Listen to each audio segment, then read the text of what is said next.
Our first panelist this afternoon is currently the head teacher of St. Peter General Elmer Primary School, Mrs. Martha Kaisapi.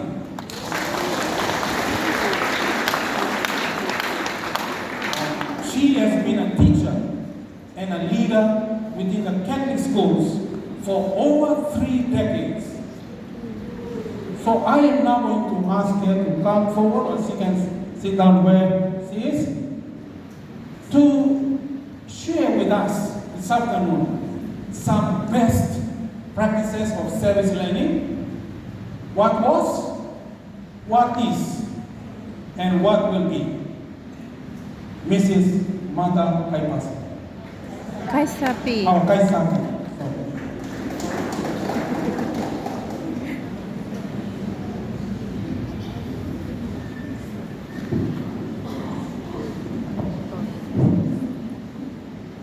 Thank you, Mr. Fabian, Archbishop Robusta Tabay, and ladies and gentlemen, beautiful ladies and handsome gentlemen in the Archdiocese of Port Moresby. Good afternoon to you all. Thank you. I will be discussing in 2 parts, but I will make it fast because he said 3 to 5 minutes. The first part will be about the leader, sharing my experiences as a leader who has taught in the Archdiocese of Port Moresby for the past 41 years.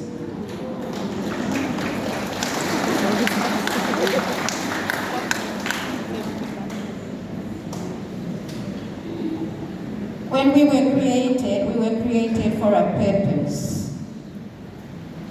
And as leaders in the schools, we know our purposes and we know our positions in the school, and we know who we are, what we are, where we come from, and our cultural backgrounds, and the teachers that we teach in the schools. We should know everyone in the school. Therefore, the Catholic schools in Papua New Guinea were started for a purpose, and that is to provide Christian-based philosophy of integral human development in implementing national curriculum strategies enhanced to the Catholic faith.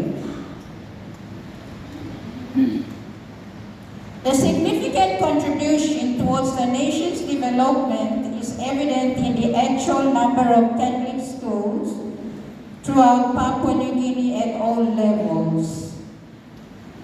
And the presence of Catholic schools and institutions in all provinces in PNG in itself is proof of Catholic Church's commitment in providing education to the wider population of the country. And these institutions continue to strive for excellence despite challenges, and many have set the benchmark for high academic attainment results over the years. Recent shifts in the national education policy, such as the government's tuition fee policy, as a means towards country's effort to improve access in line with the United Nations goal for basic education, has affected the general administrative operations and management of Catholic institutions. Particularly, I am speaking here for the primary schools. For without the primary schools and elementary schools, there won't be secondary schools. I have been privileged to serve as a teacher in the Catholic education system in the primary sector for the past 41 years, in which 21 of those years as head teacher. And I will discuss my experience and insight in highlighting the transition of primary school over the past 22 years of my experience. The Catholic schools also were established for a teacher to be a practicing Catholic, to teach in a Catholic school. And this was vital in ensuring that principles of the Catholic faith is or was reinforced by teachers in all Catholic schools. In the past, I taught at Sacred Heart Primary School for 17 years. And as the past speakers have said, teaching in the classroom must be connected with the community.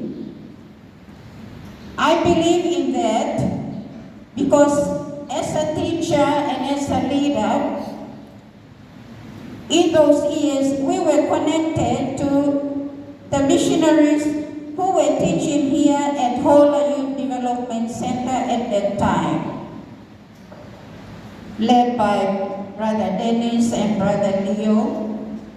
And I was surprised this morning to meet up with one of the oldest teachers, Mr. Maya.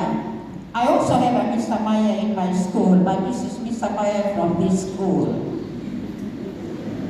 So, we need to connect ourselves with the missionaries and understand them, what they are doing, and how they are able to help us in the schools to teach RE. So in those times, they would take us to De La Salle and practice songs, sing songs, those De La Salle brothers, not the Christian brothers, but De La Salle brothers, maybe the same. So we would practice, sing songs and dance with them and have dinner with them. They would cook beautiful dinner for us, very delicious dinner. So that was one of the things that I experienced. We also need to connect with the parishes and the parish priests. In the past also, we would walk into Hola Catholic Church just free. We would walk in and have choir practice and have our devotion in the church. And the priest was always with us. He would come down and ask and chat with us and all that. So this is one of the areas that we need the parish priest also to connect with the schools and the teachers also, to know what is happening, the problems, the issues that we are facing in the schools. My entire teaching career has been spent in Port Moresby since 1984, only in Catholic primary schools, and in those days enrollment figures were at a manageable level, where teachers enjoyed the luxury of 30 to 35 pupils in a class and adequate teaching and learning materials and resources were available.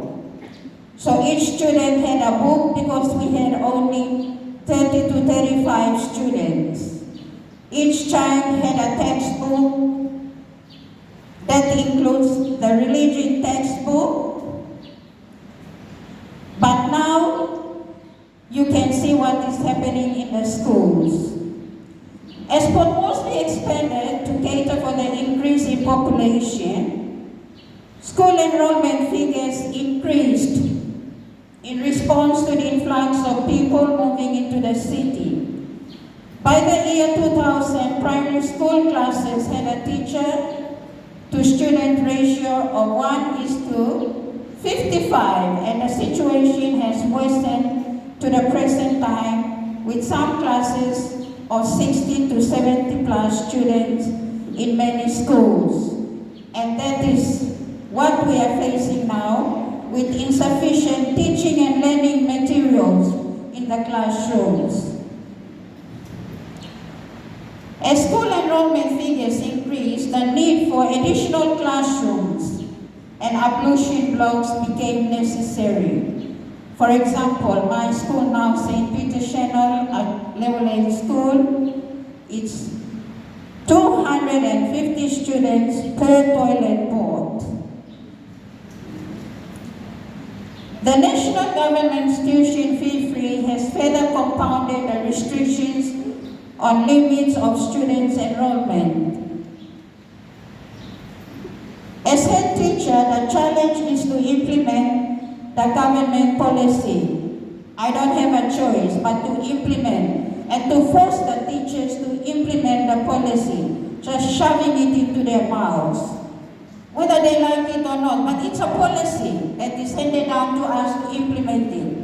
Without money or with money, without resources, materials, teaching materials, but we have to implement the policy because we are the implementers.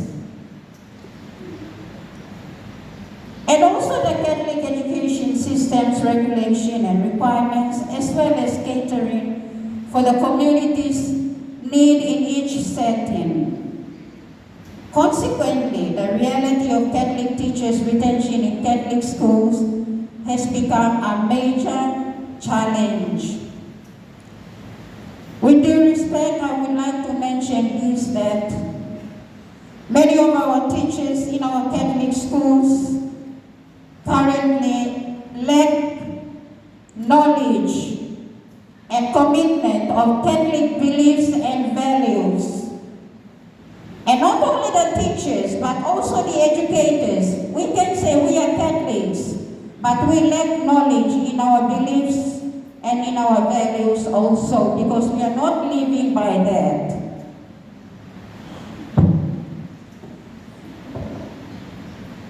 So school leaders, many school leaders and teachers and other staff as well, lack knowledge of that. So when we lack knowledge of the values and beliefs, how do you expect to pass that to the students?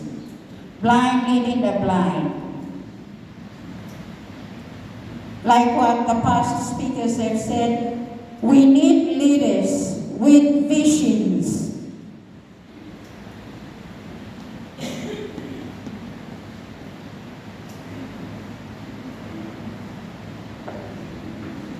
Despite this,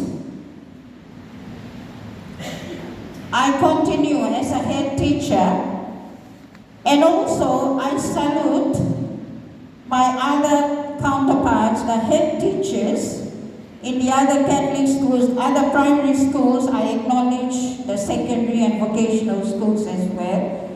But my primary school head teachers who have been struggling and trying their very best to ensure that the Catholic faith is upheld in the Catholic schools. Let me give you an example. In 2018, I said to myself, enough of teaching in a Catholic school. I was at St. John's Primary School at that time, head teacher. And I said, I've had enough of teaching in a Catholic school. I'm moving to a government school. And my teachers asked me why. And I said, I've taught for more than 35 years, for goodness sake. And now, where am I heading to? So maybe I move to a government school and maybe move on from there. I will not tell you the rest. So I applied to Tokarara Primary School in 2018, I was given the post to head Tokarara Primary School. And I went there and I resumed. Now after 1 week, the lady sitting here, Mrs. Omai, could not sleep and could not sit down and was running around here and there looking for me to bring me back into the Catholic system. And I told her, Paula, I need to move on. I need to go to a government school and try it out and see if there's anything good or not. She went at my back and went to the office and made way for me to go to St. Peter's Chanel Primary School. It's like Jonah ran away and then the shark brought Jonah back. So it's just like that. I told him, you and I are just like Jonah and the shark. So anyway, so I went to St. Peter's, and now I am at St. Peter's, and I will be retiring at the end of the year.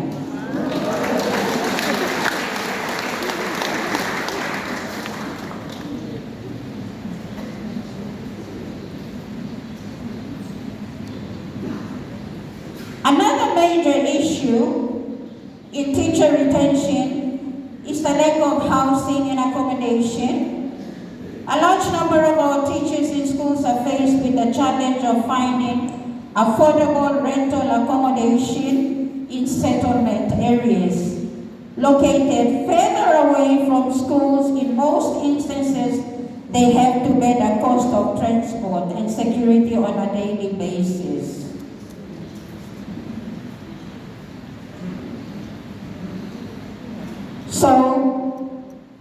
So much to be said about myself as the leader and my experiences. But these are some of the things that we need to do. I was also one of the pioneers. I wish Cardinal was here to listen. I was part of the congregation or the team that went to Townsville to establish the sister relationship between Townsville and Port Moresby. And some of my teachers are sitting here also who were part of that, and we made it possible.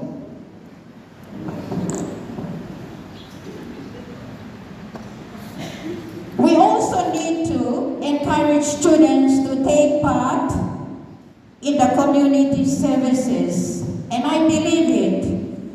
St. Peter's Chanel is in a hotspot area, but how my teachers and I managed to handle the people there, we do it our way. We had to go out on the street to clean the streets, and you know Everyman, very dirty place. We had to go out to the road to clean the streets with our hands, teachers and students. And now what happens at Everyman, you go and see. It's clean. All get a man by talk to pick your rubbish, don't let the students come and clean your rubbish. Now they can see. These are the service learning. We are doing little things that we are doing in the classroom. We connect it to the community outside. Participation and involvement. Year after year, we go for retreat. Thank you to the RA coordinators. When we come back,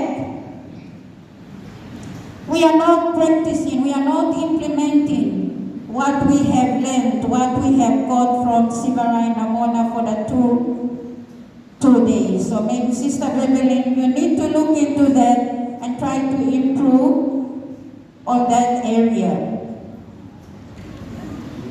School programs. There are calendar activities on the calendar. Like now, it's the National Bible Month. Are we all doing the National Bible Month? In May Rosary, we need to encourage our teachers and our students to take part.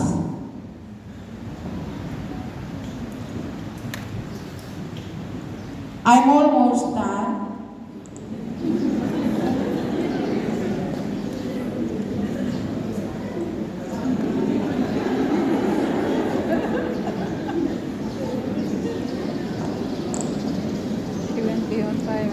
I also would like to see that the Catholic Education Office keeps a data for the teachers all the teachers in Archdiocese of Port Moresby. So you know who has taught for how many years, who is going out, who has gone, who has died, who is coming, and all that. So, and a data record keeping will surely help.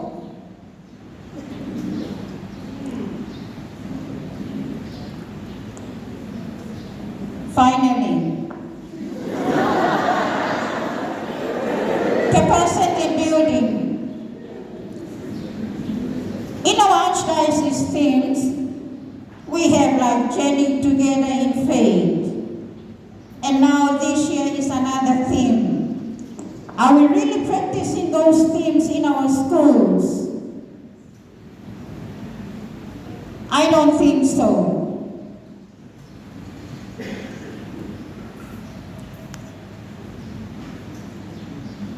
This goes to our lovely secondary schools, vocational schools, St. Joseph Catholic International School leaders.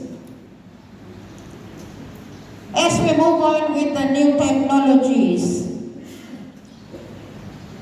with the teachers in primary and elementary schools, lack in some of those areas. And we need your support to support us so we all work together. You are going ahead of us in terms of academic, in terms of other areas, and you are leaving us behind. This is the basic. Primary and elementary, we are the basic. We teach them. We teach the basics. We send them to you. Are you going to continue to leave us behind for the next 50 years? We are your teachers. We belong to the same church. We belong to one church. Walking together in faith. So there you are. We need to walk together in faith as brothers and sisters with the missionaries. I am proud here because I have connected myself when I was in primary school with the MSCs and the OLSH. Has taught me so much, and now I am proud standing here and saying that thank you to the early missionaries. The National Book Week theme says, reading our past, transforming our future. Read your past. Do you know your past before you transform yourself, your teachers, and your school? God bless you.